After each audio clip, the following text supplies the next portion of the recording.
Assalomu alaykum yana bir bor ustozlar. Hammalaringizni bugungi demak jonli tahlilda ko'rib turganimdan bag'oyatda xursandman. Bugun sizlar bilan ustozlar demak eng oson usullarda eng e, qisqa holatdagi tahlillarni o'tamiz. Tahlilda kirgan har bitta ustozimiz inshaalloh bugun har bitta misolni imkon qadar oson yechilishini va o'zingiz uchun qulay holatda demak tahlilni tushunishga harakat qilasiz. Tushuntir oldimmi ustozlar? Yo'q, 273 emas ustoz. Man o'tgan gal tahlil qilib bergandim. Man roppa-rosa o'tgan gal 276 gachami ustozlar mana bular tahlil qilib berilgandi. Hammasi. Xo'p, 277 dan boshlab ko'ramiz. Demak, radiuslari bir-biriga teng bo'lgan va ustozlar diqqat qilamiz. Demak, bizda hozir radiuslari bir-biriga teng va uchburlik bo'lgan A va B markazli, demak, e, markazlarda joylashgan ikkita katta aylana berilgan ekan. Ularni markazlari orasidagi masofa berilibdi. Hop, markazi C va D nuqtalarida bo'lgan, e'tibor beringlar. Markazi C va D nuqtalarida bo'lgan e, va demak radiuslari 1 ga teng bo'lgan hop, ikkina aylanalar berilyapti. Bizga aytilyaptiki, hop, bu ikki doiraga teguvchi. Hop, bu demak, jami 4 ta doiralarga teguvchi mana shu o'rtadagi bo'yalgan sohaning perimetri so'ralyapti ustozlar. Tushuntira oldim deb o'ylayman. Jumla sal uzun yozilgan bu yerda. Xullas, mana shu yerdagi bo'yalgan sohani perimetri qancha bo'ladi degan savol qo'yilibdi. Ekranga yaqinroq kelamiz ustozlar. Elementar, lekin chiroyli savol. Hop, mana bularning radiusi 1 ustozlar. Mana buni tutashtirib oladigan bo'lsak, hop, bu qism 3 va bu qism 3. Mana ustozlar. Hop, bu qism 1 va bu bizda bu qism ham 1 bo'ladi. Bu yer radius ham 1 va bu radius ham 1. O'z-o'zidan bu qism 3 va bu qism bizda 3 ekan. Yana aytilibdiki, katta aylana markazlari orasidagi mana bu masofa 4 ildiz osti 3 ekan. E'tibor beringlar, hozir bizada ABCD nima bo'ladi? ABCD shakl bu romb bo'ladi. Romb, ishonavering. Har bitta tomoni nimaga teng? 4 ga teng bo'lgan romb bo'ladi va bitta diagonal 4 ildiz osti 3 ekan ustozlar. Agar bunaqa holat bo'ladigan bo'lsa, ABCD rom bo'ladigan bo'lsa, o'sha bo'yalgan sohani yuzi so'ralyapti. Qaranglar ustozlar. Hammamiz bilamizki, bu teng yonli uchburchak bo'lar ekan holatda. Mana bu tomoni 4, mana bu tomoni 4 bo'ladigan bo'lsa, mana bu yer bizda nima bo'ladi? 120 gradus. Qayerdan bilyapmiz? Bizda xuza yaylar darslari o'tilganda ustozlar bu narsani tushuntirib o'tilgan. Mana bunaqasi 1, mana bunaqasi 4, mana bu 4 ildiz osti 3 ekan. Teng yonli uchburchakda demak shunaqa vaziyat bo'ladigan bo'lsa, ikkita teng tomonlari va qarshidagi burchak o'shani ildiz osti 3 marta ko'piga teng bo'lsa, bu yer 120 gradus deb isbotlanilgan. Xohlasangiz boshqachasiga isbotlab ko'rishlaringiz mumkin ustozlar. Shu vaziyatda demak mana bu yerlar 30 gradus va mana bu yerlar 30 gradus bo'lar ekan. Bizga boshqa qiyin narsa so'ralmayapti. Mana bu yerdagi o'rtadagi hop, e, diagonalni olib tashlasam ham bo'laveradi endi ustozlar. Shu joyda bo'yalgan sohani perimetri so'ralyapti ustozlar. Mana bu qism 120 gradus qarshisidagi bitta yoy bo'ladi. Bunisi 120 gradus qarshisidagi ikkinchi yoy bo'ladi. Mana. Tushuntira olyapmanmi? 240 graduslik sektorni uzunligi bo'ladi ustozlar. Bunisi esa demak bizda umumiy 30 bo'ladigan bo'lsa, mana bu jami bo'lib 60 bo'ladi. 60, mana bunaqasi ham 60 bo'ladi. 30 emas. 30 degan narsaga ortiqcha chalib qolmaymiz.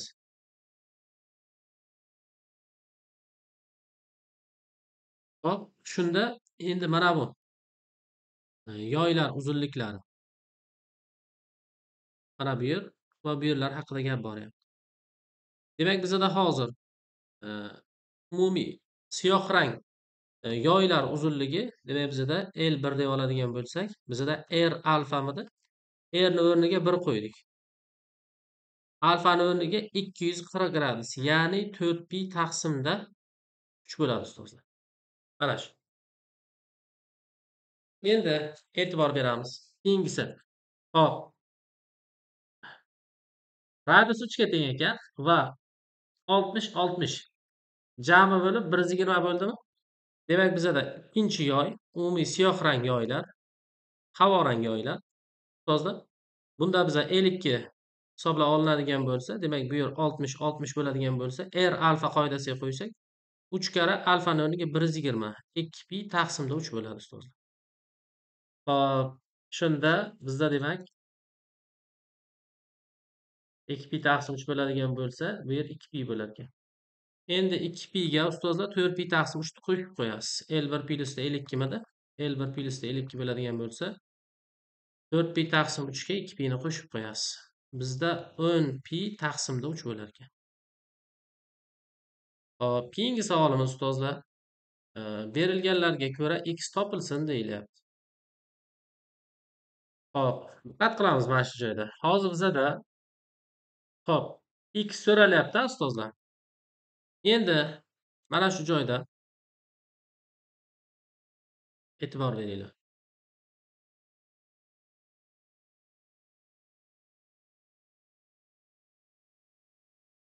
Hop, mana shu joyda ustozlar hozir bizda x ni topishimiz uchun o'xshash uchburchaklar xossasiga tayanamiz.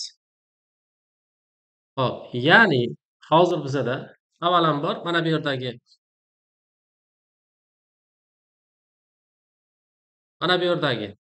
alfa umumiy bo'ladi. Mana bu yer 90 gradus bo'ladigan bo'lsa, bizda bu yer betda bo'ladi. Qolaversa, bu yer ham bizda betda bo'ladi. Nimaga? Chunki mana bu yer 90 da. Endi ustozlar e'tibor beringlar. Hozir bizada o'z-o'zidan bu yer ham alfa bo'ladi va mana bu yer ham bizda alfa bo'ladi. Ya'ni bizada hozir qaysi uchburchaklar o'xshash bo'lar ekan ustozlar? Mana bu uchburchak AKY, uchburchak AKY o'xshash bo'ladi. Uchburchak qaysiga? DKB ga.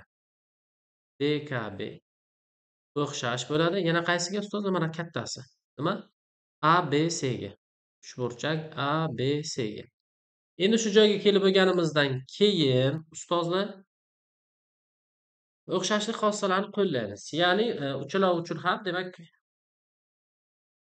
hop, kosinus betani topishga harakat qilamiz. Hozir birinchi bo'lib topishimiz kerak bo'ladigan bo'lsa, birinchisi uchun kosinus beta taqsim x bo'ladi. Kosinus beta birinchisi uchun 2 taqsim x. Ikkinchisi uchun ustozlar mana bu YC nimani y deb oladigan bo'lsa, y taqsimda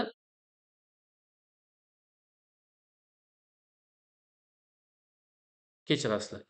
X taqsim 2. Uzr bu 2 taqsim x qo'yibmiz. Uzr. X taqsim 2.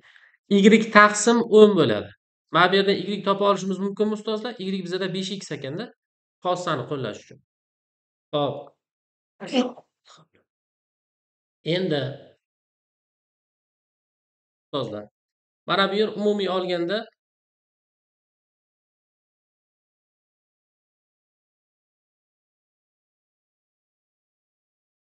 mana bu yer umumiy olganda 5x bo'ldimi ustozlar? Bu yerda sinus betani topyapsiz. Hop, barobar bo'lar ekan. Mana bu qism 4 va mana bu qism bizda t bo'ladi ustozlar. Sinus beta 4 taqsimda t ekan ustozlar. Endi bu yerdan men t ni topa oladigan bo'lsam, t menda 8 taqsim x bo'lar ekan. Xo'p, ekranga yaqinroq kelamiz ustozlar. Demak, hozir bizada mana bu b dan y gacha bo'lgan mana bu yer topilishi kerak ekan.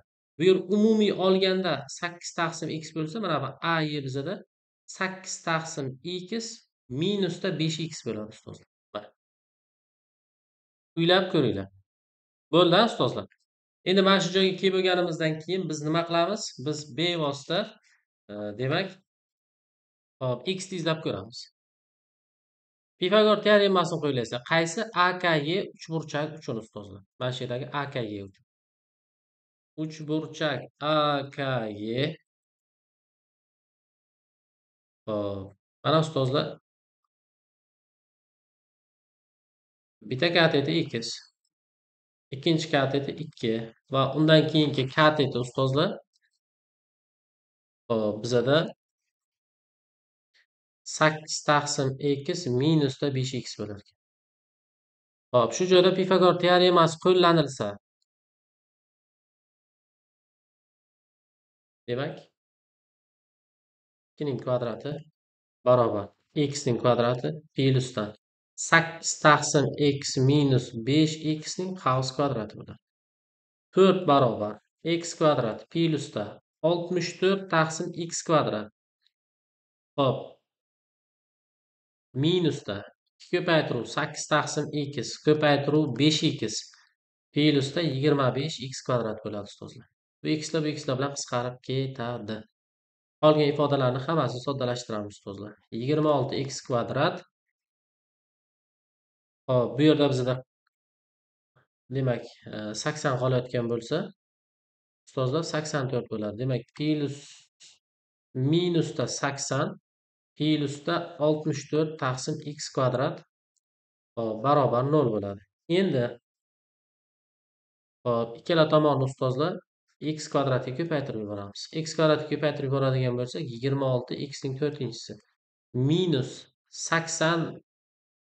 Bu yerda 4 ham qo'shiladi darvoqe. Qo'shib oling. 84 bo'ldimi? 84 x kvadrat plyusda 64 barobar 0 bo'lar ekan. Endi ustozlar buni o'zimizga qiyin qilmaslik uchun nima qilamiz? 2 ga bo'lib yuborsak ham bo'laveradi. 2 ga bo'lib yuboradigan bo'lsak, bizada 13 x ning 4-inchisi minusda 42 x kvadrat plyusda 32 barobar 0 bo'lar ekan. Diskriminantni hisoblaymiz ustozlar. 42 ni qaus kvadrati minusda 4 kara 13 kara 32 bo'lar ekan. 42 ni ustozlar kvadratni hisoblab oladigan bo'lsak, hop, demak bizada 42 ni kvadrati 1764 minusda ustozlar 52 ko'paytiruv 32 demak 1664 bo'lar ekan. Ya'ni bu yerda 100 qolyaptimi?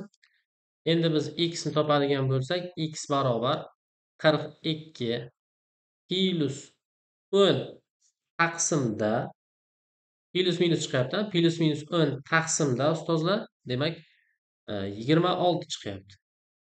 Endi qaranglar. Ikkita x ni ham o'ylab ko'radigan joyga yetib kelamiz hali. Hop, shunda bittasi 52 taqsim 26 bo'lsa, x ni qiymati 2 chiqib qoladi bittasi. Ikkinchisi esa ustozlar 32 taqsim 26 bo'ladi. Albatta bu yerda x kvadrat haqida gap boryapti. X emas, x kvadrat. Hop, bu bizada 16 taqsimda 13 bo'lar ekan. Xullas x ni qiymati bunda demak plus minusda hop. Endi plyusini olasiz, baribir musbatmi-ku. Hop, 4 taqsim x ostida 13 bo'ladi. Endi qaranglar, x kvadrat 2 chiqyapti ustozlar. X kvadrat 2 bo'ladigan bo'lsa, bizda x ni qiymati ildiz ostida 2 chiqishi kerak ekan. Xo'sh, shu joyga kelamiz ustozlar. Mana bu yerga ildiz ostida 2 ni keltirib qo'yib o'ylab ko'ring. Mana bu yerga ildiz ostida 2 ni qo'yadigan bo'lsangiz, 8 ildiz ostida 2 bo'lasiz, 4 ildiz ostida 2 bo'ladi. 4 ildiz ostida 2 dan 5 ildiz ostida 2 ni ayirasiz. Manfiy chiqib qolyapti, bo'lmas ekan ustozlar. Xo'p, xullas demak bizada faqatgina x teng 4 taqsimda ildiz ostida 13 bo'lib chiqadi. Bu mana shunaqa salgina demak ahamiyat beriladigan savol xullas. Keyingi savolimiz. Ustozlar, bo'yalgan soha yuzi necha birlik kvadrat deyilibdi. Necha kvadrat birlik degan savol bo'lyapti. Hop, shaklga qaraymiz ustozlar. Demak bizada har biri 1 kvadrat deb olinsin deyilyapti. Mana shu joyda ustozlar mana shunaqasiga n bilan l ni kesib oladigan bo'lsak, mana demak va n bilan m ni bu tomon bilan tutashtiradigan bo'lsam, ko'rishingiz mumkin. Mana bu yer 90 gradusga teng bo'lgan va radiusi 6 ga teng bo'lgan chorak doira yuzasi hosil bo'lyapti. Undan yarim doira ayirib tashlalyapti. Endi tasavvur qilasiz. Hozir mana bu tomonda ham xuddi o'shanaqa holat bo'lyaptimi? Tushuntira olyapman ustozlar. Go'yoki hozir bizda mana bu tomonda qolgan mana bu shaklimiz. Mana bu shaklimiz. Shundoq joyda agar teskari aylanib oladigan bo'lsa, bizda qanaqa holat bo'lyapti? Teskari aylanib oladigan bo'lsa, go'yoki yarim katta doiradan Ustozlar nima bo'lyapti? Ikkita radiusi uni yarmiga teng bo'lgan yarim doiralar yoki butun doira ayirib tashlandi desa ham bo'laveradi. Tushuntira olyapmanmi? Hop, radiusi 6 ga teng bo'lgan, kichkinasini radiusi esa ustozlar nima bo'ladi? 3 ga teng bo'lgan holatda bo'lyapti. Shunda bo'yalgan sohani yuzi xullas demak S barobar demak hop pi r kvadrat ya'ni 6 kvadrat taqsimda 2 minusdan radius 3 ga teng bo'lgan butun bitta doira deb olsak bo'larkan ustozlar. Minusda pi karra 3 ning kvadrati bo'ladi. Demak, bizda hozir 18 pi minusdan 9 pi. Javob ustozlar bizda 9 pi bo'larkan. Yuza qismlariga oid bo'lgan savollar ustozlar mana shunaqa holatda ishlab ketaveriladi. Navbatdagi savolimiz. Hop, bugun test yechuvchilariga manimcha shu savol tushdi ustozlar. Shunaqa savol tashlagandim shekilli. Yo, tashamabmanmi? Tashlaganim yo'q shekilli bo'lmasa. Hop, bizga savol bo'lyapti. Agar doimiy oqim tezligi bo'ylab kran xullas ushbu shaklni demak 4 minutda to'ldirsa, butun konusni necha daqiqada to'ldiradi deyilyapti. Qaranglar ustozlar, buni shu turgan joyida 180 gradusga buraman ustozlar. Buni 180 gradusga bursam, tasavvur qiling. Hozir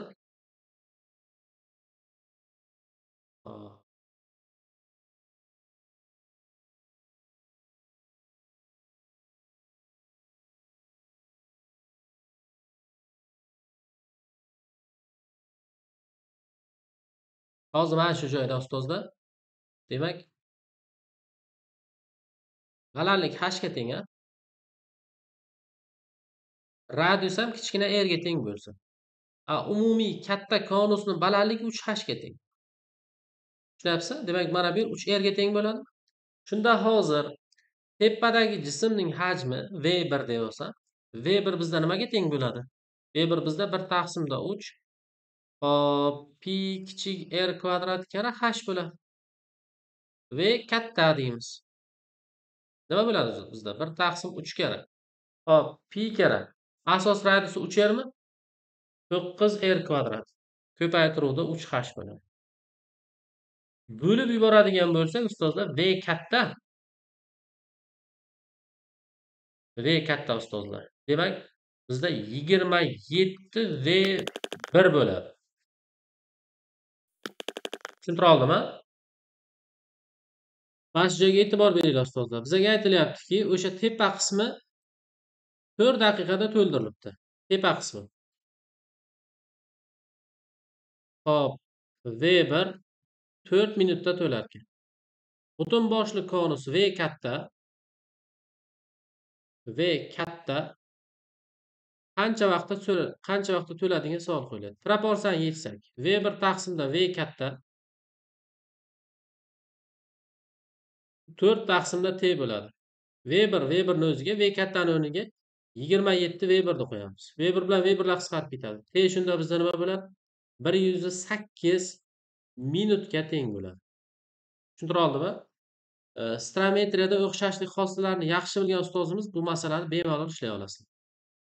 Davom etamiz. Navbatdagisi ustozlar. Hop, savol bo'lyapti. Rasmdagi doiralar aylanalar uzunliklari yig'indisi hop 18 pi ga bo'yalgan soha yuzi 36 pi ga teng bo'lsa, kichik aylana radius qanchaga teng degan savol qo'yilibdi. Demak, qaraymiz ustozlar. Hozir bizada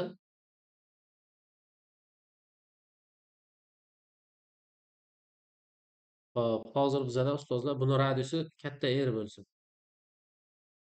Buni radiusi kichik r bo'lsin. Ularning demak uzunliklari yig'indisi so'ralyaptimi? 2 pi katta r, 2 pi kichik r barobar 18 pi bo'ladi. Shunda r plyusda kichik r ikkala tomon 2 pi ga bo'linadi. 9 bo'larkan. Va keyingisi bo'yalgan soha yuzi deyilyapti. Ustozlar, bo'yalgan soha yuzi bo'ladigan bo'lsa, bizda nima bo'ladi? Bizda demak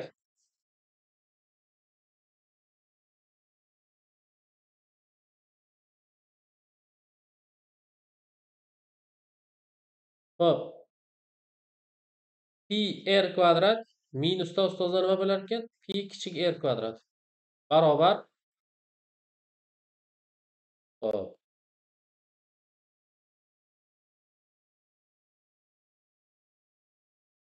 Davom etamiz ustozlar. Pi katta r kvadrat minus pi kichik r kvadrat mana bo'yalgan soha chiqadi. Shu 36 pi ekan. Bundan r kvadrat minus kichik r kvadrat barobar 36 degan javobga kelamiz. Buni ko'paytiruvchi ajratsak nima bo'ladi? R minus kichik r plus katta r bo'ladi ustozlar.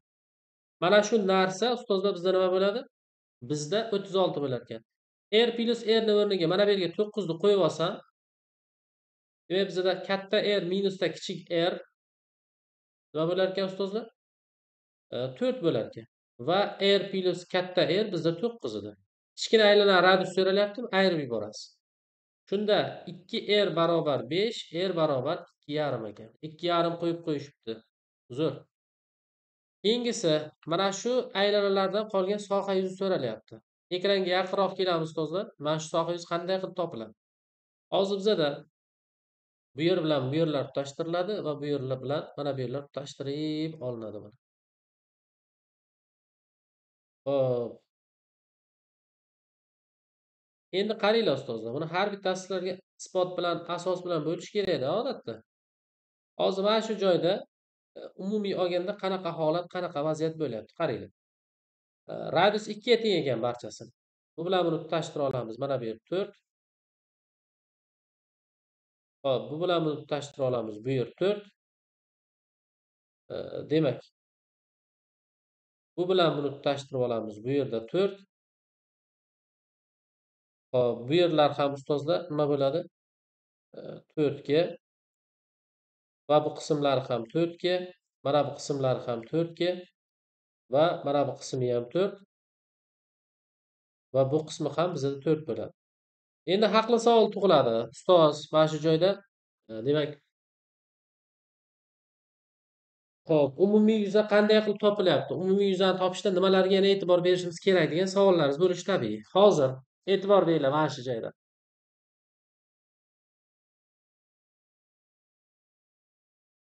Bu markaz bilan bu yerni tutashtirsak ham 4 bo'ladimi ustoz? Mana. Bu bilan buni tutashtirsak bu yer ham 4 bo'ladimi? Bu yer bilan bu yerni tutashtiradigan bo'lsak, bu ham bizda 4 bo'lar ekan ustozlar. Ko'ryapsizlarmi? Demak, hozir bizda mana bu yer 60 gradus bo'lar ekan. Bu yer ham 60 ekan ustozlar.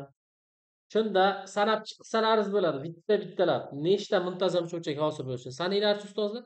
Shu burchakchaga gapiraman. Umumiy holat qilib trapetsiya qilib ham gapirib ketaveraman. Farqi yo'q. Sizga qaysi usul tushunarli bo'ladigan bo'lsa, o'sha usulda gapirib ketaman ustozlar mana. Nechta muntazam uchburchak sanadingizlar? Yozinglar chatga. Nechta muntazam uchburchak sanadingizlar ustozlar? Nechta?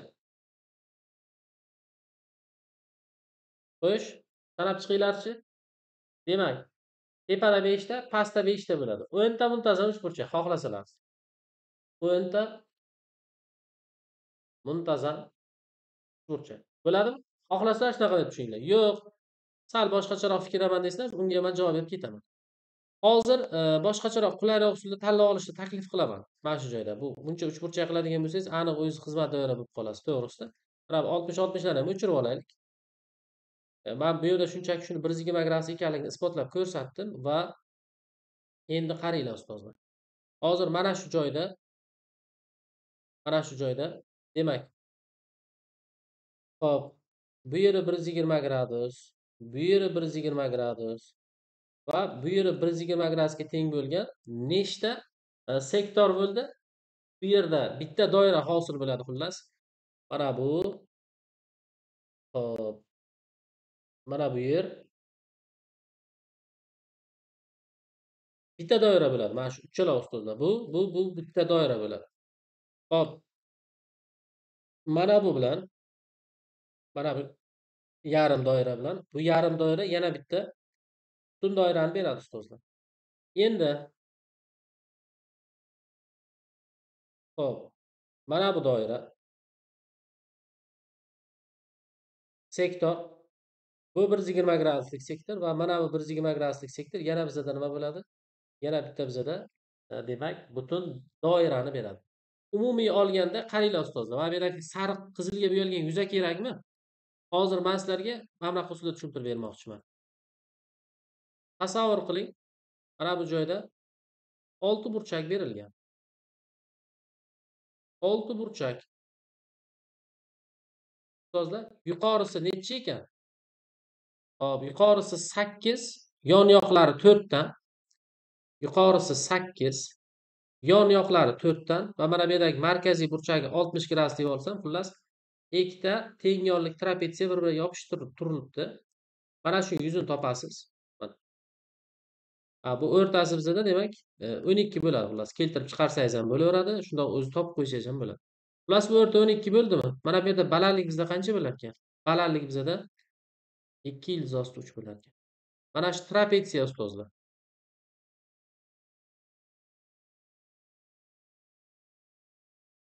Mana shu trapetsiyaning yuzi. 2 ga ko'paytirib qo'yiladi. Xo'sh, S ko'p burchak. Demak 2S trapetsiya bo'ladi. Past ham o'shanaqa bo'ladi ustozlar.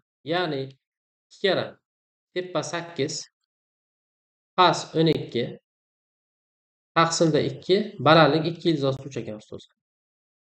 Mana. Shunda bizda 20 ko'paytiruv 2 ildiz osti 3 bo'lsa, 40 ildiz osti 3 bo'ldimi? Endi boylar sanab ko'rdik a. Undan nechta butun doirani yuzaga ayriladi ustozlar? 5 ta butun doirani yuzaga ayriladi. Demak, 40 ildiz osti 3 dan 40 ildiz ostida 3 dan 5 karra pi. Radius nechiga teng edi ustozlar?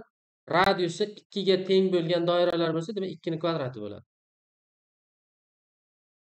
40 ildiz ostida 3 minusdan 20 pi bo'lar ekan. Men sizlarga shunchalik sekin tushuntiryapmanki, to'g'risi o'zim to'xtab qoldim deb o'ylayapman, lekin sizlar tushunib ketishlaringiz uchun shunchalik sekinlashyapmiz. Xo'p. Endi davom etamiz ustozlar. Ushbu ko'p xatni x + 2 ga bo'lgandagi qoldiq so'ralyapti.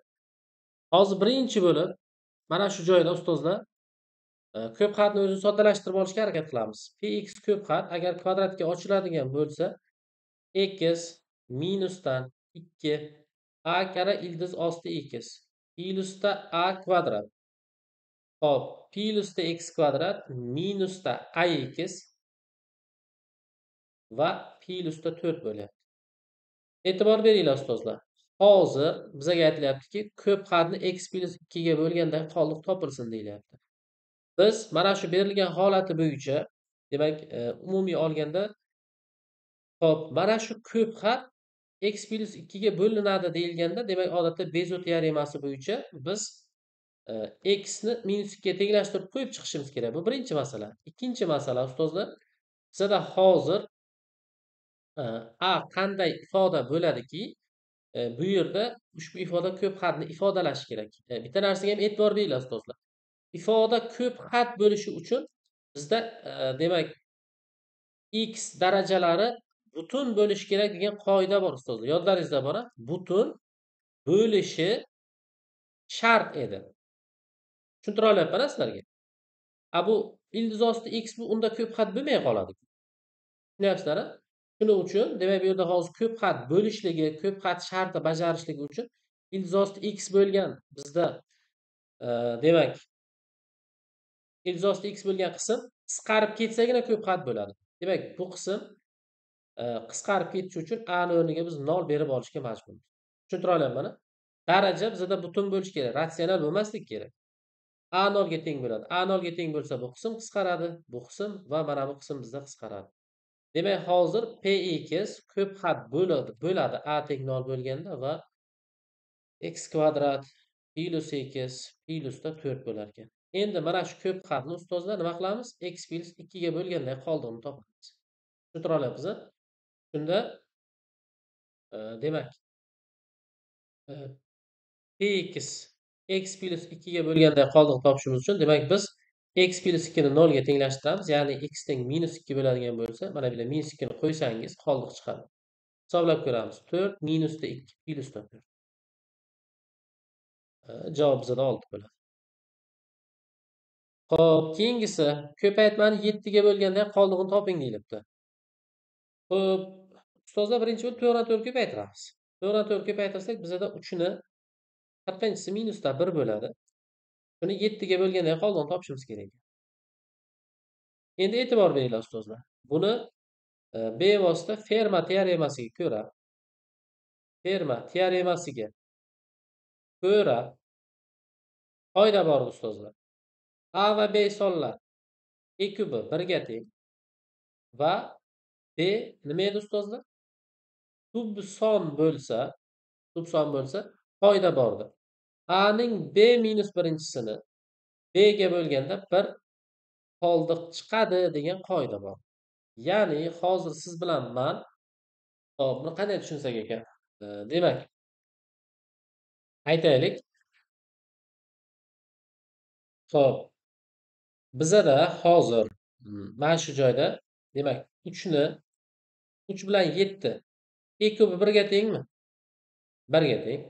Va o'z navbatida demak 7 tub son bo'ladi. Demak, hozir bizada ustozlar 3 ni buni yuqorida yozib qo'yaylik. Demak, bizada 3 ni 40-chisi minusda 1 bölüv 7 muammoligi o'sha qoldiq so'ralyapti. Demak, bizada hozir nima bo'ladi? 3 ni 7 minus birinchisini 7 ga bo'lganda 1 qoldiq qoladi. Qaysi teoremaga ko'ra? Ferma teoremasiga ko'ra ustoz.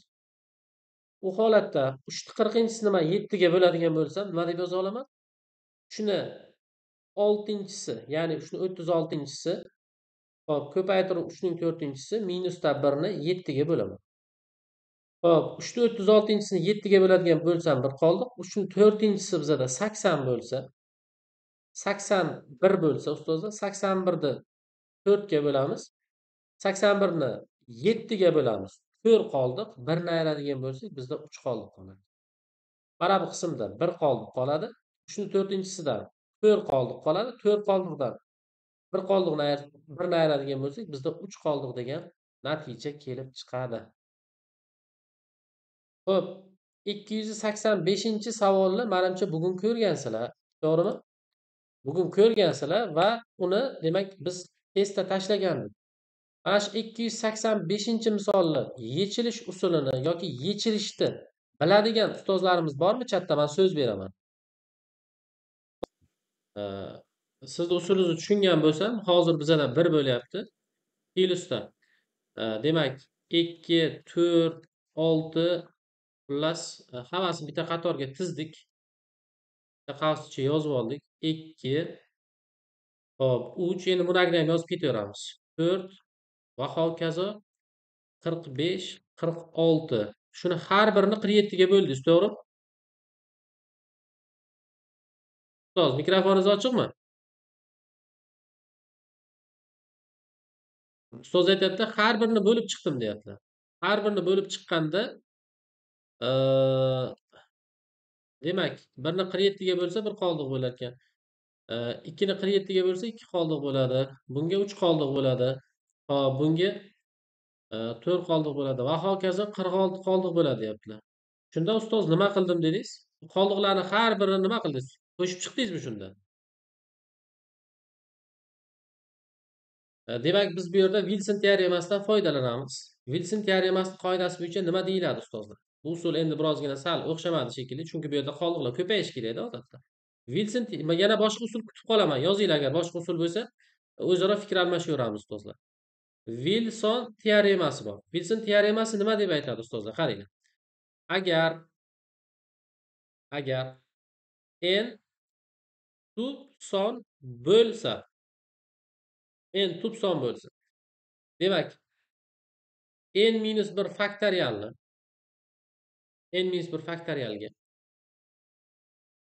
hop, 1 ni qo'shadigan bo'lsak va uni n ga bo'ladigan bo'lsak, bizda 0 qoldiq chiqadi degan qoida bor. Yoki buni boshqachasiga yozib oldik. Nima dedik ustozlar? N minus 1 faktorialni n ga bo'ladigan bo'lsak, 1 qoldiq chiqadi dedik. Qanaqa fikrlasangiz farqi yo'q ustoz. Ikkalovi bittasi Hasan bo'lsa, bittasi Husan bo'lib turibdi. Bitta narsa deyarli. 1 qo'shsangiz 0 qoldiq. Xo'p. 1 qo'shmasangiz 1 qoldiq ekan. Nima farqi bor? Bitta narsa. Hozir bu yerda nima bo'lyapti? Mana ko'paysa ustozlar 46 faktorial bo'ladi. 46 faktorialga nima qilamiz? 1 ni qo'shamiz. Hop, buni shaklini o'zgartiramiz. Vilsinga olib kelsak bo'ladi. Demak, hozir bizada 46, 47 minus 1 faktorial. Hop, plyusda 1. Mana shuni ustozlar bo'lamiz 47 ga. Tushuntira oldimmi ustozlar? Mana shunaqa holatda fikrlab bajarib ketaveramiz.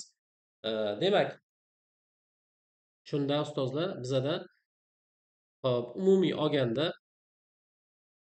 0 qoldiq chiqarkan. Vilson teoremasiga ko'ra shu ustozlar. Boshqacha shaklda hisob-kitoblar bo'ladigan bo'lsa ham, demak, yozib qo'yaveringlar. Javoblarni albatta men kommentdan keyin o'qib chiqaman. Tahlilni davom etamiz ustozlar. Lekin zo'r savol ekan. Esda qoldi ustozlar. Bir qancha misol o'zingiz uchun mustahkamlab qo'yasiz. Masalan, mana hozir 6 faktorialni 1 ga qo'shib, agar men 7 ga bo'ladigan bo'lsam ustozlar, mana shu ham 0 qoldiq qolar ekan. Esda qoldi? 12 faktorialni 1 ga qo'shib men 13 ga bo'ladigan bo'lsam, ustozlar 0 qoldi ekan. Esga tushyapti, a? Doim mana shu Vilson teoremasi deganda o'zimizni qiynashimiz shart emas. Shunaqa qoidaga kelar ekan. Ana Eylerni, Fermani tushunganlar bor. Xo'p. Xullas shu usulda ishlab ketaverasizlar ustozlar. Kelishdik-a? Davom etamiz. Bizda demak, berilganlarga ko'ra markazi O nuqtada bo'lgan aylanani radiusi 3 ga teng bo'lsa, bo'yalgan soha yuzi topilsin deyilyapti. Qaraymiz ustozlar. Hozir bu yerda yuqoridagi mana bu savolni egizagi bo'lyapti-da. Mana bu savolni egizagi mana. Hech qanaqasiga farq qilmayapti. Tutashtirib olamiz ustozlar. Mana bu katta aylana radius agar 3 bo'ladigan bo'lsa, hozir menda hop, bu yer bilan bu yerni tutashtiradigan bo'lsam, bu yer R, bu yer R bo'lar ekan ustozlar. O'z navbatida hop, bu tomonga qarab tortadigan bo'lsam, bizda bu yer ham R bo'lar ekan. Endi bularni tutashtirsak, bu yerda R, bu yer R bo'lyapti va bu tomonlar ham o'z navbatida nima bo'ladi ustozlar? Demak, R, R va bular ham R, R va mana bu yerlar ham R, R va yana R bo'lar ekan ustozlar mana. Tushundingizmi? Hozir umumiy olganda 6 burchakli yuzidan qaranglar. Bu muntazam 6 burchakda. Muntazam 6 burchakda mana ichki bitta burchak necha gradus ustozlar? 120 gradusmi? Shunda hozir men uchta mana shu sektorni qo'shadigan bo'lsam ustozlar, bizda butun doira tasavvurini beradimi mana shu?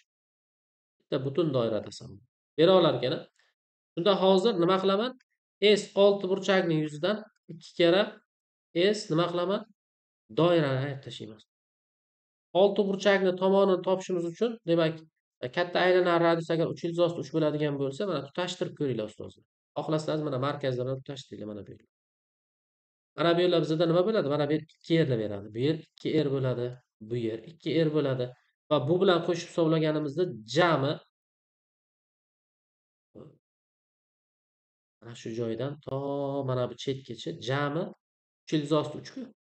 Demak, bizda hozir 3R 3 bo'ladi. R bizda 3 ekan. Tushuntira oldimmi? 6 burchak yuzini topib turib ustozlar, nima qilamiz? Ikkita doira yuzini ayirib tashlasak, o'rtadagi shtrixlangan soha yuzi kelib chiqadi. Demak, bizda S 6 burchak 6 kara 6 kara ildiz ostida 3 taqsimda 4 ko'paytiruv, demak, 6 burchak tomoni bizda qancha bo'lyapti? 2 ildiz osti 3 mi? 2 ildiz osti 3. 2 ildiz osti 3 ning kvadrati bo'ladi. 3 ildiz ostida 3 taqsim 2 ko'paytiruvda hop, 12 bo'ladigan bo'lsa ustozlar, bizda 18 ildiz osti 3 bo'ldi. 18 ildiz osti 3 dan S doirani yuzi ayirib tashlanadi. Ya'ni radius ildiz osti 3 bo'ladigan bo'lsa, 2 doira bo'ladi ustozlar. 2 doira radiusi ildiz osti 3 bo'ladigan bo'lsa, demak 18 ildiz osti 3 dan ayiramiz. 2 hop 2 pi kara ildiz osti 3 ning kvadrati bo'ladi. 18 ildiz ostida 3 minusdan 6 pi bo'lar ekan. Mana shu javob bizda demak, to'g'ri javob hisoblanadi. Ustozlar, tushuntira oldimmi? Xo'p. Yaxshi. Davom etamiz ustozlar.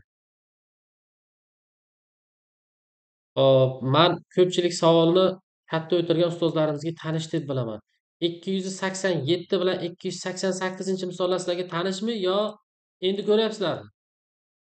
287 bilan 288 tanishmi?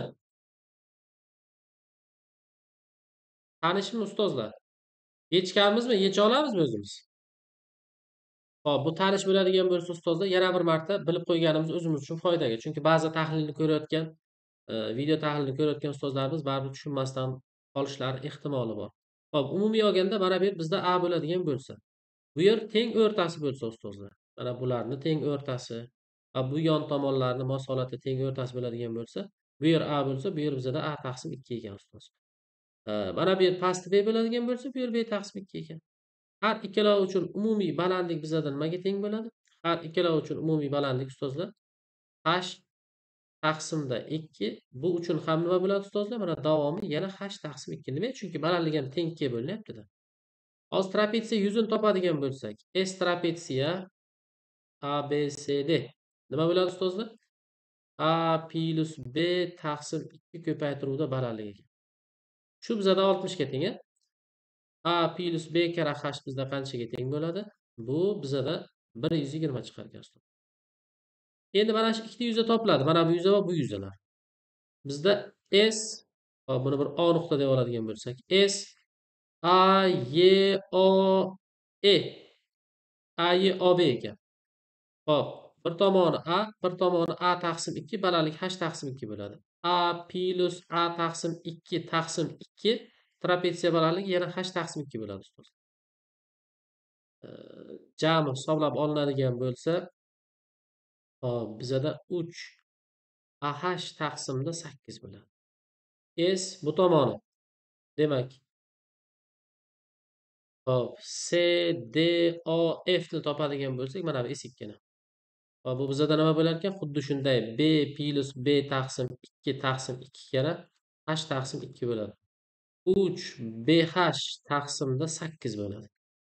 Ikkalovini qo'shib yuboradigan bo'lsak ustozlar, S jami deb qo'yaylik.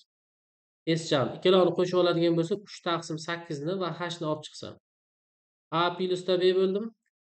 Shunda ustozlar nima kelib chiqadi? Mana shuni o'zi bizada qancha? 120 bo'ladi ustoz. Qisqartirib oladigan bo'lsak, bu bizada 15 bo'lsa, jami demak natija 45 ga teng bo'lar ekan. Yuza qismlariga oid bo'lgan ustozlar ajoyib misol. Ishonavering, oldingizdan chiqib qoladigan bo'lsa, hech ikkilanmasdan ishlay olishingiz shart bo'ladi. Keyingisi ustozlar, berilganlarga ko'ra xullas S PMN ni ABC degan nisbat topilsin deyapti. Qaranglar ustozlar. Hozir demak 3KL 2MN AB ga teng bo'lyapti. AB shunday qiymat bo'lishi kerakki 2 va 3 ga karrali bo'lishi kerak ekan ustozlar. AB 3 va 2 ga karrali bo'lishi kerak ekan. Demak bizda hozir AB ning qiymati qancha bo'ladi ustozlar? 6x bo'ladi. AB 6x bo'ladigan bo'lsa, demak bizda hozir MN 3x bo'lar ekan. KL esa qancha bo'lar ekan ustozlar? 2x bo'lar ekan. Bu yer 2x, mana bu past bizda 3x. Mana bu umumiy A dan to B gacha bo'lgan uzunlik esa necha ekan ustozlar? 6x ekan. Hop, shu joyga e'tibor beramiz ustozlar. Bu yer yuqori va pastlar parallel bo'lsa, bu qism bizda alfa bo'lsa, bu yer ham alfa bo'ladi. Bu qism bizda beta bo'ladigan bo'lsa, bu burchak ichki almashuvchi burchaklardan bu yer ham beta bo'ladi.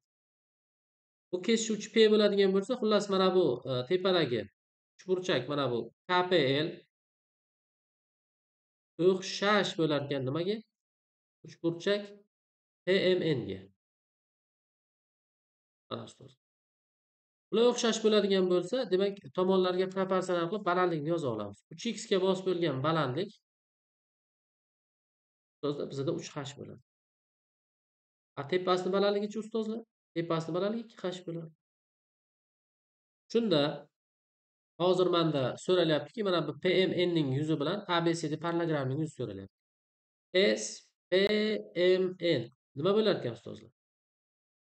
Demak, 1 taqsimda 2 3x kara 3h bo'ladi. 9xh taqsimda 2 bo'ladi. Va keyingisi ABCD parallelogramning yuzini hisoblaydigan bo'lsam, SABCD parallelogram Tomoni 6x. Tomonga tushgan balandligi nechi h bo'ladi ustozlar? Tomonga tushgan balandligi 5h bo'ladi. Tushuntira oldimmi? Bu bizada 30hx bo'lar ekan. Nisbat so'ralyapti. S P M N ni hop, S A B C dega nisbat.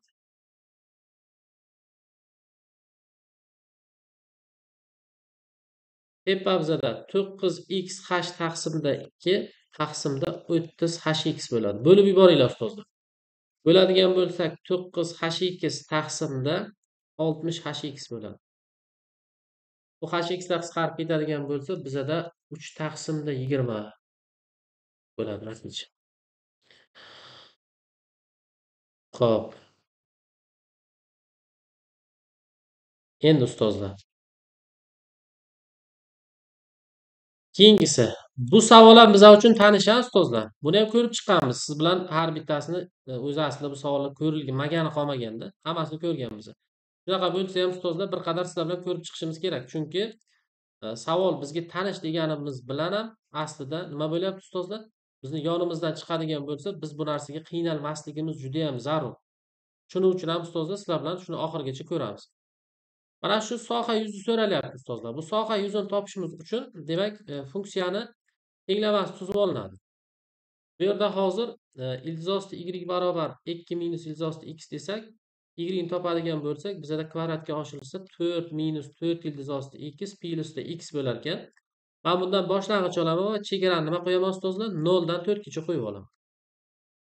Hop, integral y bo'ladigan bo'lsa, demak bizda chegara 0 dan 4 gacha bo'ladi. Mana buni boshlang'ichini olib hisoblaydigan bo'lsak, bizda demak natija qancha bo'lyapti ustozlar? Hop, boshlang'ichini hisoblaydigan bo'lsak, bizda hop 4 minus 4 ildizosti x plyusda x dan boshlang'ich. Demak 4x minusda 4 ko'paytiruv taqsimda 3 x ildizosti x plyusdan x kvadrat taqsim 2. Chegara qancha bo'ladi ustozlar? Qayerdan qayergacha? Chegara 0 dan 4 gacha bo'ladi. 4 ni keltirib qo'yadigan bo'lsak, shuni o'zi yetarli bizda. 16 minusda hop 8 taqsim 3 ko'paytiruvda 8 plyusda yana 8 bo'lar ekan ustozlar. 24 dan ayiraman 64 taqsimda 3 dan. Javob 8 taqsim 3 ekan ustozlar. Mana bu ifodani tushunmaganlar bo'lsa, mana 290 ustozlar. Agar f of x barobar logaritm 2 asosga ko'ra x va gof deyilyapti. Bu gof emas ustozlar. Bu mana bunaqa narsa. Bu yerda endi ustozimiz shunday to'g'ri turkchadan beryapti qilib yuboribdilar. Bu jiyat argumentda f of x. Mana bunaqa ichmaydi ustozlar mana. Endi tushuntira oldim shekilli, mana. Shunaqa bo'ladigan bo'lsa, jiyat x so'raladi. O'zbekchasi bizda shunaqa bo'ladi odatda. Xo'p. Demak, men mana shu yerga keltirib qo'ysam, jiyat argumentda logaritm 2 asosga ko'ra x barobar x plus 3 bo'lsa, jiyat x ni o'zi so'ralyapti. Demak, logaritm 2 asosga ko'ra x ni men t deb olsam, bu yerdan demak 2 ni bu tomonga o'tkazsam, x barobar 2 darajasida t bo'ladi. Demak, jiyat t barobar x ning o'rniga 2 darajasida t plyusda 3 ni qo'yaman. Ya'ni jiyat x barobar 2 darajasida x plyusda qancha bo'lar ekan ustozlar? 3 bo'lar ekan. Davom etamiz. Tanish misollar bo'lsa ham ustozlar bir qadar ko'rib qo'yapmiz. Agar oldimizdan chiqsa, ustozlar ba'zan yangilanmasa, juda ham katta yutuq bo'ladi bizga. Mana bu butun qismda degani emas ustozlar, bu oddiy havs. Buni butun qism deb yana chalkashib ko'rmaysiz. Buni bu tomonga o'tkazamiz. 3 minus logaritm 2 asosga ko'ra x taqsim 3 barobar 3 bo'lar ekan. 3 bilan 3 lar qisqarib ketsa, logaritm 2 asosga ko'ra x taqsim 3 barobar 0. X taqsim 3 barobar 1. X barobar 3 bo'lar ekan. Okey? Keyingisi ustozlar. Tengsizlikni yeching deyilyapti. Mana bu yerdagi 2 ni ustozlar bu tomonga olib o'tamiz. Hop, logaritm 3 asosga ko'ra x plus x plus 1. Hop, kichik yoki teng 2 dan bo'ladi. O'z navbatida bu logaritmni argument sifatida ustozlar o'zi 0 dan katta bo'lishi kerak. X plus 1 ni o'zi ham 0 dan katta, ya'ni x minus 1 dan katta ham bo'lishi kerak. Bu aniqlanish sohasiga qaraysiz. Shunda bu xullas 0 u 2 orasi deb olinsa, demak bizda hozir x plus 1 ni qiymati ikkala tomonga 3 bu tomonga va bu tomonga daraja qilib o'tkaziladi. 3 ni 0-chisida xullas 3 ni 0-chisi 1, bu tomoni 9 bo'ladi. Ikkala tomondan men 1 ni ayirib oladigan bo'lsam, ustozlar, demak x ni qiymati 0 dan katta va 8 dan kichik yoki teng bo'ladi. Bizda bejavob o'rinli bo'larkan. Ha, bu aniqlanish sohalariga ustozlar qarab ketishimiz kerak bo'ladi. Keyingi savolimiz. Rasmdagi ma'lumotga asosan x topilsin deyilibdi. Bu yerda qaraymiz ustozlar. Bu yerda x so'ralyapti ekan. Hozir bizada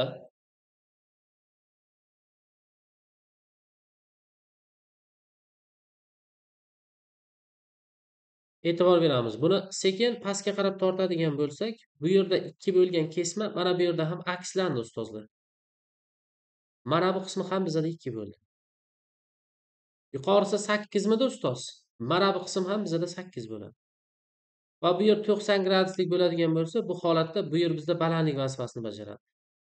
To'rtburchak, uchburchakda gipotenuzaga tushgan balandlik proyeksiyalardan olingan ko'paytmaning ildiz ostisi natijasiga teng bo'ladi. Ya'ni proyeksiyalarning o'rta geometriga teng bo'ladi. 4 ekanda mana bu.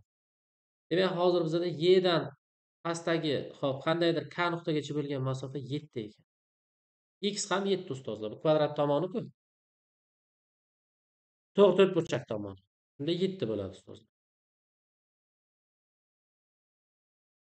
Keyingisi, berilgan ma'lumotga ko'ra silindr ichidagi suyuqlik hajmini toping deyilibdi. Jonli efirda o'tirgan ustozlarimiz, ertalab jonli darsga kirdiz. Mana shu misolni yechishingiz uchun ertalabki bilim yetadimi yoki yo'q? Nima deb o'ylaysizlar? Mana shu ishlashlaringiz uchun ertalabki bilim yetadimi yoki yo'q?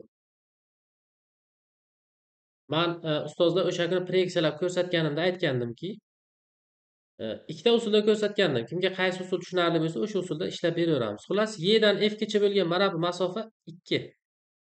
To'g'rimi? Suvning sirti asosidan parallel edi ustozlar. Mana shu yerdan hozir parallel xuddi shundoq qilib kesib olsam, mana. Mana suvning sirti bo'lsa, ustozlar. Ana bu yer ham menda 2 bo'ladi. E'tibor bering. Ana bu yer ham menda 2 bo'ladi. Tushuntira oldimmi? Va Y dan hozir pastga perpendikulyar tushirsam, mana bu bizada h deb oladigan bo'lsak, bu qism ham bizada yana h bo'ladi ustoz. E'tibor beringlar.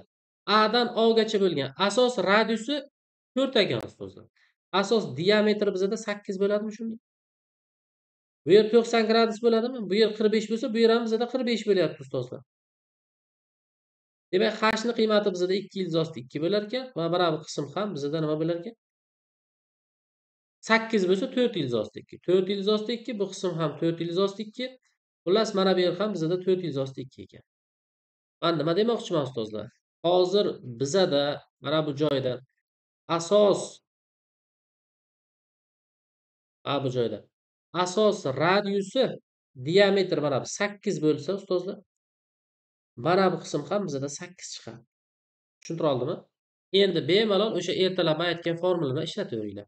Silindr mana shunaqa bo'lib, egri bo'lib turganda suyuqliklar ikkita devordagi xullas suyuqlik balandliklar turlicha, o'sha holatlar turlicha bo'lib qoladi.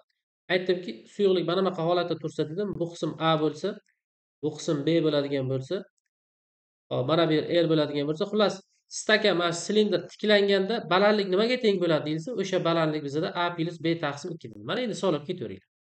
Ya'ni bir qismi 2, bir qismi umumiy olganda 10 bo'ladi. Endi topdingizda, u berilmasa topa olmaysiz. Mana bunaqa analitikasi bor. Ikkinchi usulni ham men ko'rsatganman. Sal oldingi testga chiqsalaringiz, bir boshdan testni tahlilini ko'rib borayotganlar buni boshqa usulni ham ko'rgan. Proyeksiyalar ishlab berganman xullas. Bu 6 bo'lar ekan. Shunda hozir bizda hajm V silindr, demak bizada 6 ko'paytiruv pi kara asos radiusi 4 midi? 4 kvadrat bo'ladi. Bu bizada 96 pi bo'lar ekan ustoz. Davom etamiz. Keyingisi ustozlar, vektorlar savoli bo'libdi.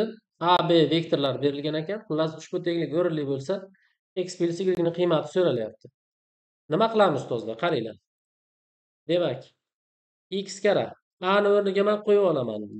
-1 3 plyusdan y kara b ni o'rniga buni qo'yib olaman. 1 2 barobar c ni o'rniga nima qilaman? -2 1 ni qo'yib olaman.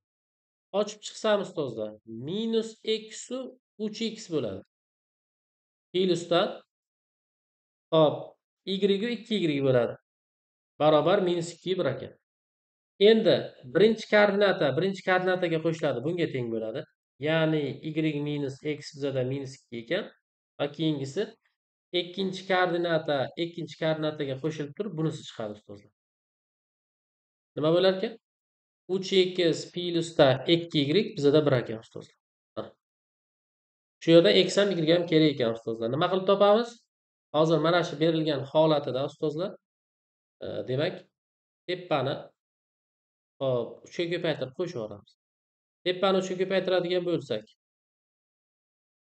demak bizada 3y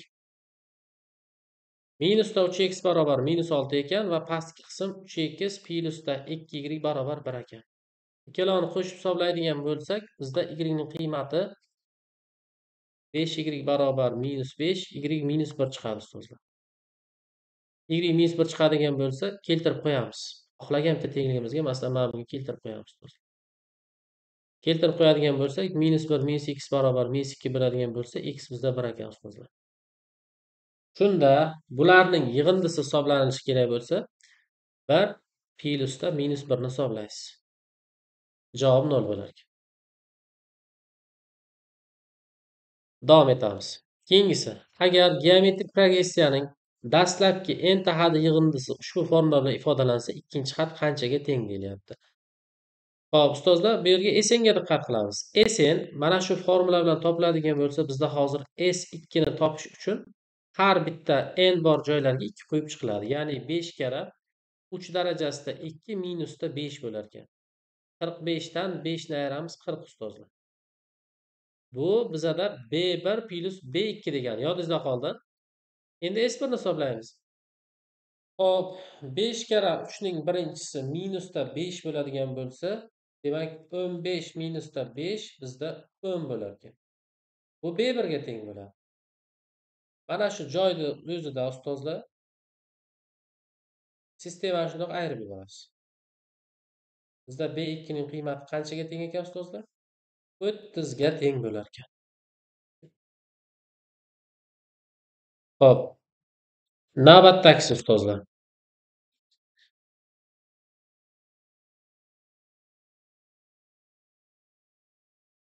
Funksional tenglamaga oid bo'lgan savol qo'yilibdi. Biz bu funksional tenglamani ishlashimiz uchun ustozlar nima ishlarni qilishimiz mumkin bo'ladi? Qaranglar. Hozir shu joyda shuni hammasini bir tomonga o'tkazsam, bizda nima bo'ladi? Demak, f ot x minus 1 plyusda f ot 2x plyusda f ot 3x minus 1 barobar 14 ekan. Bo'ldimi? Shu joyda men x ni o'rniga bir marta 0 berib olaman.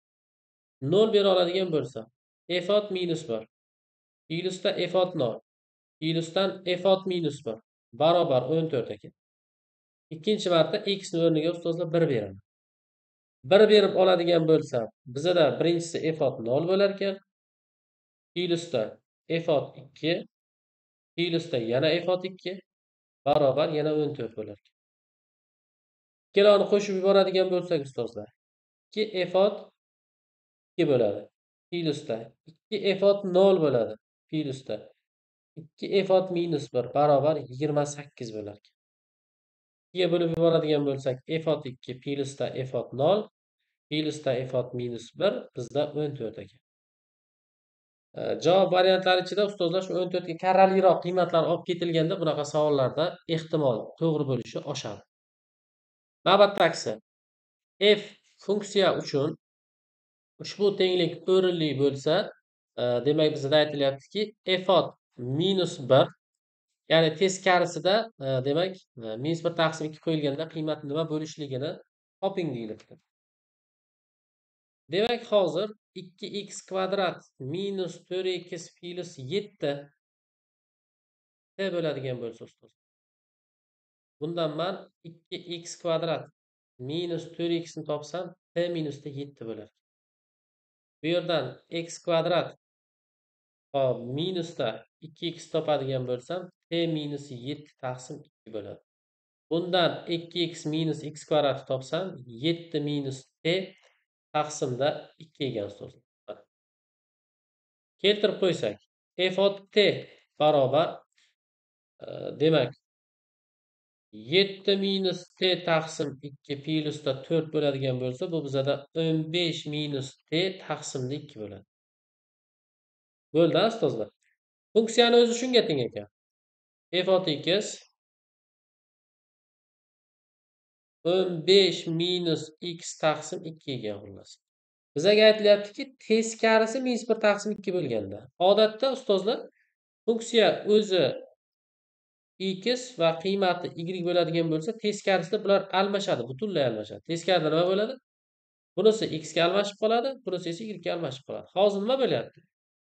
Teskarisida argument minus 1 taqsim 2 bo'lsa, y nima deyilyapti? Aslida nima qilishimiz kerak ekan? Biz hozir o'zini holatida ustozlar, o'zini holatda y ni minus 1 taqsim 2 ga tenglashtirganda nima topishimiz kerak ekan? X nima tengligini topishimiz kerak. Tushuntira olyapman ustozlar. Nima bo'ladi bu bizada? Demak, 15 minus x taqsim 2 barobar minus 1 taqsim 2 qilib turib, bularni qisqartirib, bu yerdan x barobar 16 degan natijaga kelamiz. Xo'p. Ustozlar, oxirgi ikkita savol qoldi va shundan keyin butunlay o'sha baza tahlili tugaydi. Va xudo xolasa sizlar bilan navbatdagi bahorgi baza tahliliga o'tamiz. Buni to'liq yakunlamasimizdan turib bizda e, yangi bazaga o'tish foydali emas deb o'ylayman. Chunki savollar tushadigan bo'lsa ham har doim ustozlar e, avvalgi yillardan ham tushish ehtimoli yuqori. Shuning uchun hammasiga ustozlar tayyor bo'lib, shu o'z o'rnida fikrlab ketaverishimiz kerak bo'ladi. Tushuntira oldimmi ustozlar? Xo'p. Demak, qaraymiz. Tenglamani yeching deyilyapti. Arc sinus x plyusdan arc katanginus barobar 5 taqsim 12 barobar pi bo'lsa. Trigonometriyachasiga fikrlaymiz ustozlar. To'g'ri burchak, uchburchak ekan. Shunda hop, mana bu alfa burchak bo'ladigan bo'lsa ustoz, mana bu yer 5 ekan. Bu yer 12, bu yer 5 ekan.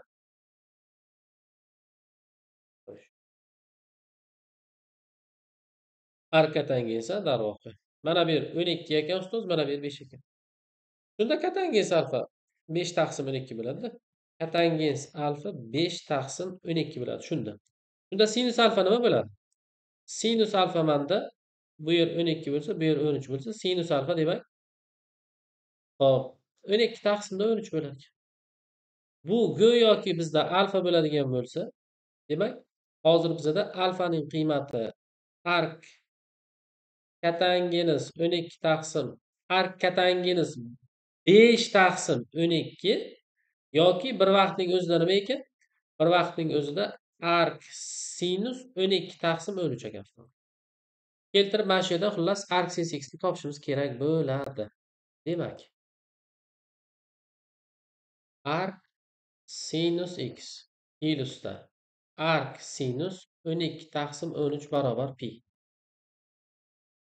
Arc sinus x barobar pi minusda arc sinus 12 taqsimda 13. Ikkala tomonni ustozlar sinusga potensirlaymiz. Ya'ni sinuslab yuboramiz. Sinus va bu tomoni ham sinus ustozlar. Sinuslab yuborilsa nima bo'ladi? Demak, sinus arc sinus bir-biriga teskari funksiya hisoblanadi. Demak, x barobar sinusdan pi minusda go'yoki alfa bo'lyapti. Bu demak sinus alfa bo'lar ekan. Tushunyapsizlar-a? Endi bizda demak nima bo'ladi? X barobar sinusdan hop, alfani o'rniga nima qo'yaman? Arc sinus 10 arc Sinus demak bizada hop 12 taqsim 13 bo'ladi. Arc sinus bilan qisqarsa, demak 12 taqsim 13 degan javob chiqadi. Teskari trigonometrik almashtirishlarga qiynaladigan ustozlarimiz, siz maza qilib ishlashingiz mumkin bo'lgan o'zi aslida savol ekan. Buni faqat mohiyatini tushunishimiz kerak ekan. Hop, bizga aytilyaptiki, demak, ustozlar, hozir teskarisidan hosila olib bir quying deyilyapti. Agar bizaga teskarisiga bir quyib hisobla desa oson edi. Bu oson edi nima qilishlik. To'g'ri? Lekin bizada hosila aralashgandan keyin biz nima qilamiz? Majbur funksiyani topamiz. Majbur funksiyani topamiz. Tushuntira oldik-a ustozlar?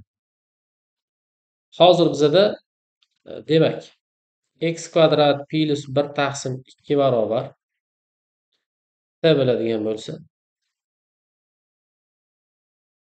bu yerdan x kvadrat barobar 2t minusda 1 bo'lar ekan. X ni topib oladigan bo'lsak, bizda demak ildiz ostida 2t minus 1 bo'ladi.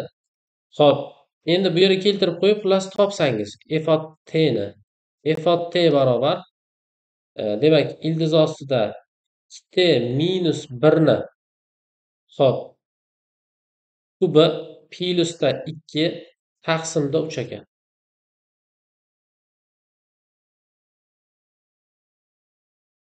Ana ustozlar. F ot t barobar boshqa yerdan yozib qo'yamiz bu yerga.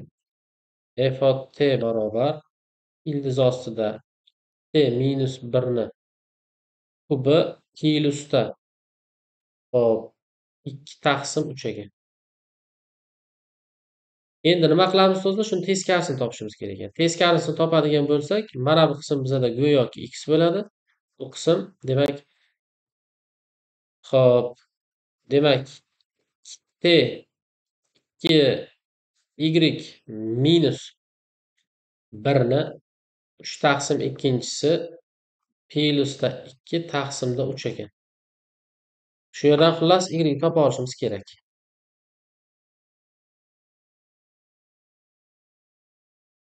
Demak 3x minus 2 barobar 2y minus 1 ni 3 taqsim ikkinchisi. Ikkala tomonni kvadratga oshirsak, bizda 3x minus 2 ni kvadrati barobar 2y minus 1 ni nimasi ekan ustozlar?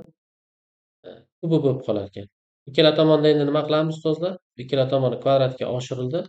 Endi ikkala tomondan xullas kub ildiz olamiz. Kub ildiz oladigan bo'lsak, bizada kub ildizda 3x minus 1 ni minus 2 ni kvadrati barobar 2y minusda 1 bo'lar ekan. Shundan xullas y ni topa olasiz.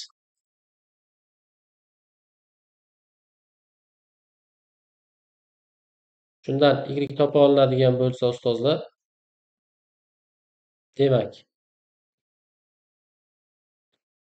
y barobar kub ildizda 3x minus 2 ni kvadrati plyusda 1 taqsim 2 ekan ustozlar. Mana shu yerga kelib bo'ldik-ku. Endi nima qilamiz ustozlar? Xuddi shu holatdan hosil olamiz. Xohlasangiz shu holatni o'zi bo'ldi. Bunchalik qiynab qilish shart emas. Shu maketni o'zidayoq, shu yerni o'zidayoq bitta hosila olib qo'yarsangiz bo'ladi. Mana shu yerdan hosila olamiz. Hosila olib yuboradigan bo'lsak ustozlar, demak bizada hozir 2 taqsimda 3 demak mahrajda kub ildizda 3x minus 2 bo'ladi bu. Va 3x minus 2 ni o'zidan ham hosila olamiz. 3x minus 2 ni o'zidan hosila barobar 2 hosila y bo'ladi. Endi qaranglar ustozlar, 3x minus 2 dan hosila bunda bizda demak 3 natija kelib chiqadi mana bundan. Tushunarli? Bundan natija 3 chiqadi. Buni hisobga olmasangiz ham bo'ladi. Bu 3 bu 3 bilan qisqarib ketdi. Xullas, bu 2 bilan bu 2 bilan qisqarib ketdi. Xullas bizda hozir y hosila barobar nima ekan? 1 taqsimda kub ildizda 3x minus 2 ekan. Endi shunga 1 ni qo'yib hisoblab yuborishimiz kerak bo'ladi. 1 ni qo'yadigan bo'lsak 1 taqsim ko'p ildizda demak 3 minusda 2 bo'larkan. Tushunarli ustozlar? 1 taqsimda 1 bu bizada yana bir javobni keltirib chiqarar ekan. Xo'p, bugun tahlilda sizlar bilan oxirgi 24 ta savol tahlil qilindi. 277 dan boshlab ustozlar to ustalik bazani oxirgi qaysi savoli? 300-savoligacha tahlil qilib chiqdik. Rang-barang savollar ko'p. Asosiysi ularni har biriga mukammal yechim topdik va endi bizda demak 2024-yildagi ba'zida ustozlar savollarning barchasi yechildi.